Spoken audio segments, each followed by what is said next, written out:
I have to thank every man that left me. I would have never been alone this long. and really got to know myself. I feel that as young women, we're devoting ourselves to this programming of love. And the truth is, you gotta love everything, not the poor guy that you that you decided to hook up with. I have to thank. This lady is projecting more than a drive-in movie theater. And those aren't tears of joy, trust me. I get what you're saying. Self-love is important. But I think this is the result of a lot of modern females out there who end up giving their bodies away to men who don't deserve it. This is the end result of said choices. Ladies, be careful. It's wild out there. I think that it's 100% the women's fault. 100%. Because it's like, all right. You put a piece of meat in front of a tiger, you can't be mad he ate it. You put the piece of meat right in front of him. Now, I know everyone will say, Pearl, don't compare women to meat. But I will. I just did. Now, yeah, because men are in control of relationships. Women are in control of sex. So we pick who we sleep with, men who pick who they wife. I've said it before, and I've said to men, stop approaching women. Stop it. I agree. 2023. Stop it. Stop approaching women. Do not go up to them. When you go outside, do not entertain them.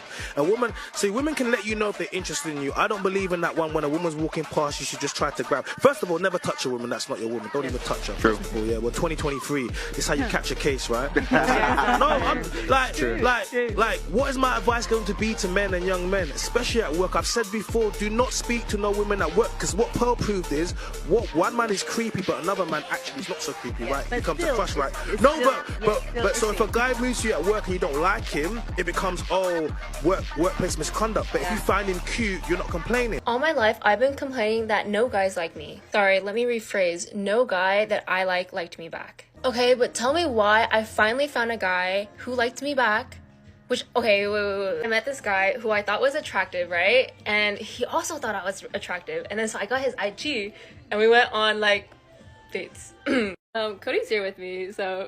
It went really well. The dates went really well. We went on, like, several, too. But tell me why I didn't feel anything. What is wrong with me? Like, what is wrong with me, Cody? I finally found a guy that liked me back, and I don't like him. Recently learned about like attachment styles, and I think I found out that I am a fearful avoidant. A fearful avoidant is when you want intimacy, but you fear it. But like a lot of my friends tell me that I just like haven't found the right guy. It's okay, guys. I don't believe in love anyways, so I am happily single. I couldn't be any happier. Yeah! What a cope at the end. The guy obviously wasn't toxic enough to keep her on a string. Or he's an introverted chill dude that doesn't want to entertain a woman, as many strong men aren't jesters as women expect. Most women I meet can barely hold a conversation, have no hobbies, and lack critical thinking. What is there to talk about? On top of that, many women think men should entertain them 24/7, or they lose interest. But hey, she's happily single, right? What's your biggest pet peeve when it comes on to texting? If I don't text her back fast enough, she will say, "Who are you texting?" And that's my pet peeve, because I'm fucking doing something that I'm busy with, so that's my pet peeve. Do you think that's like an insecurity, or where could that stem from? No, I'm just like, can I cuss? Say anything you want to. I'm just like, what the fuck are you doing? Like, I'm #1 priority. Period. Point blank. But she also wants me to pay for everything, so... You're his #1 priority, or you believe you should be. What number priority is she actually in reality? 2. She's in the top 3. She's in the top 3. She's at least... I'm top 3. No, you're in the top... What do you mean? You said 2. That's in the fucking middle of 1, 2, and 3. So I would be 3? I got a mom. Yeah, mom is 1. That's fine. Yeah, mom is 1. Until marriage, which is appropriate. I'm not married yet. That's what I'm saying. That's fine, but why would you say top 3? I'm #2. Okay, she's #2. Period. It sounds like you're highlighting a disconnect between some women's expectations and the reality of their interactions with men. Many men who are introverted or more reserved might not fit the stereotypical entertainer role that some women seem to expect. Guys, I need you to forward this to all the women in your life. Ladies, bear with me. One thing that I had to learn about men is that when they are listening to your story, they want the point first. For example, John got fired from work today because he got caught laundering $1 million. Versus, oh my gosh, you know what happened to John today? Because then the time that we go from here, we lost him. This technique guarantees that he's at least in for a good 5 to 10 minutes. He wants to know the drama. He just wants to get to the point. So give him the point first. You can clearly see that this guy is drained from dealing with a controlling and manipulative partner. Anyone who's experienced a relationship like that knows how difficult it can be to break free. But ultimately, it's worth it. These types of partners will drain your emotions, time, and energy, leaving you feeling depleted. Walk away. Guys, it's not worth sacrificing your freedom and peace of mind. My cousin, who is younger than me, is getting married today. Meanwhile, I have credit card debt. I am in a toxic situationship with one of my exes. Last week, I was so broke that instead of getting an Uber to the airport, I had a random guy from Hinge drive me. And this year, I have had chlamydia twice. So far. Why do they think broadcasting this online is a good idea? It's probably all about attention and likes. It's no wonder men are increasingly disinterested in dating. Misery loves company. And these videos are a testament to that, women losing their minds, bragging about gross things, and airing their dirty laundry on social media.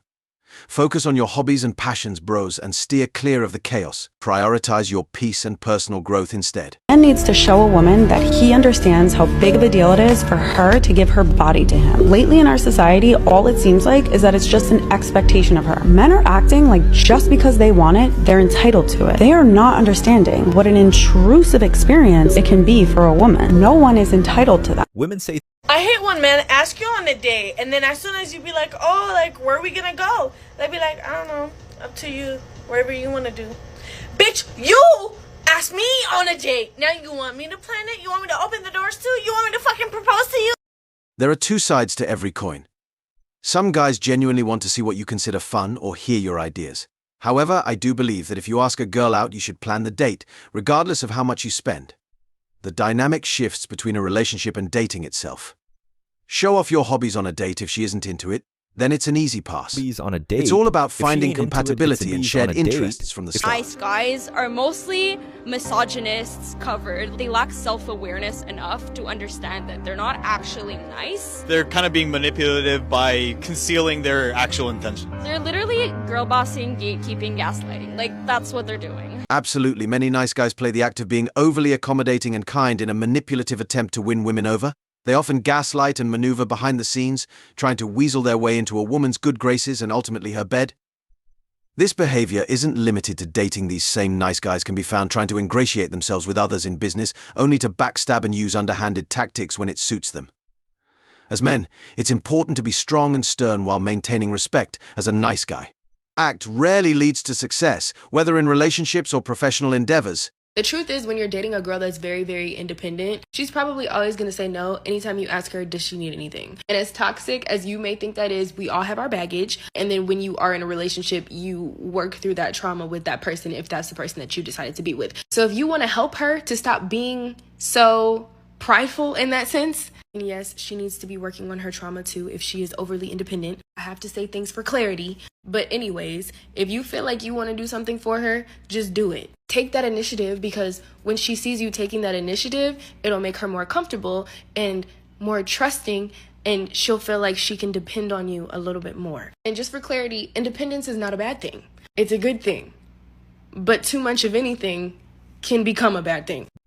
These women often expect men to be the breadwinners, do household chores, and play the role of their therapist. Instead of taking on all that baggage, it's better to seek a younger partner without those problems or embrace the single life. Dating these high-maintenance individuals can feel like a full-time job, and frankly, no one has time for that. I feel like a big misconception that guys have is that if you are a pretty girl, that you are so preoccupied with so many men because you have so much love interest coming at you. I went on a date with a guy and he was like, oh, your inbox is probably flooded from guys that try to ask you out and hit on you. But The thing that guys need to realize is that women don't want to be for everybody. If they like a guy and they're trying to show interest in them, they're probably liking them and maybe a couple others if they're single and trying to date and see what's out there. But they're not entertaining everybody. Especially for me, there's a small select amount of men that I would actually consider. So even if my inbox is flooded from messages, which it isn't, I wouldn't be entertaining all of it. Stop getting with broke men. Stop it! Stop it now! Oh, but he's really nice to you and he listens? Oh. The Cheesecake Factory's not a date, but Oh, he only lives with his parents because he's saving money to buy an apartment. Okay. Stupid! He asked you to split the bill, and you agreed. Female humor isn't funny. Why do they think this goofy nonsense is funny? It's just clear Miss Andre passed off as comedic genius. They expect a man's resources for bringing nothing to the table. Social media has really given these mids way too much narcissism. I believe it's called H-flation yet again. However, we see the clowns hooting and hollering in the comments. I have shared my husband with 16 people so far this year. I actually think I'm obsessed. I actually think I can't get enough. That's how obsessed I am. If you told me 12 months ago that I was going to be sharing my husband with multiple women, I would have been like, no, that's a lie. So apparently it's not, and apparently it's a new thing that I just can't get enough of. And the funny thing about it is I am the one that is obsessed. Like, my husband's like, yeah, cool, like, whatever. I'm like, no, this is a good idea. Like, we should go do this. We should go do this. Oh, I've met her. We should go do her. And he just comes along for the ride, and I absolutely love it. I'm pretty sure I enjoy the girls more than what he does. I mean, he's the bonus, but I definitely enjoy it a lot more. And the cool thing is, what we do for work, we obviously film it. Not all of them. We've had ones that we haven't filmed because it's just been us in our element. But we've filmed most of them, which is really cool because we get to share that. And we get to watch it back over and over and over, which is really cool. But I still just can't get enough. I still feel like that we're like always on the prowl for the next person. And now I'm kind of wondering, like, have I opened up a can of worms? Like, will this get worse? Will it ever stop?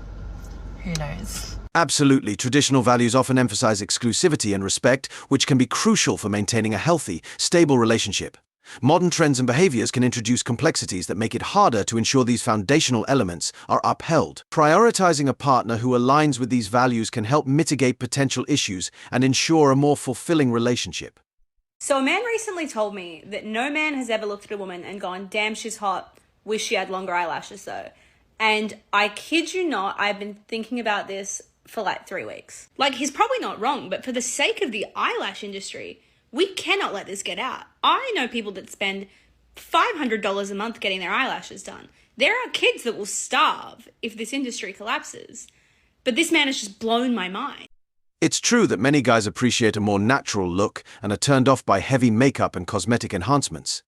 There's a genuine beauty in authenticity that often gets overshadowed by the trends and pressures from social media. And you're right, some of these cosmetic procedures carry serious risks. It's important for people to make informed decisions and focus on what truly makes them feel good, rather than just chasing trends. Ask men for money without feeling bad like this. Do you want to make me happy right now?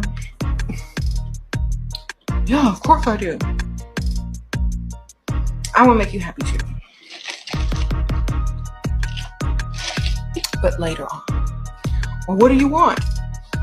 Then whisper in his ear like this. I want you to take me to the ATM and give me as much money as you choose. It's kind of a kink. I just want to see what you're going to give. It's gonna be like, okay, let's go. Then you're going to say, no, never mind. You're going to tease him a little bit. You're going to say, never mind. How about the next time we see each other, you just bring it to me? He already know he wants to do something because you just whispered in his ear. And you know what that do. It's a stark contrast how social media platforms can amplify certain voices while silencing others, creating an environment where narcissism, feminism, and misandry can thrive without much challenge. The double standards in how men and women are treated on these platforms often reflect broader societal issues. As you mentioned, it's crucial for people to be critical and call out problematic behavior, which can sometimes lead to more balanced discussions and help mitigate some of the negative impacts.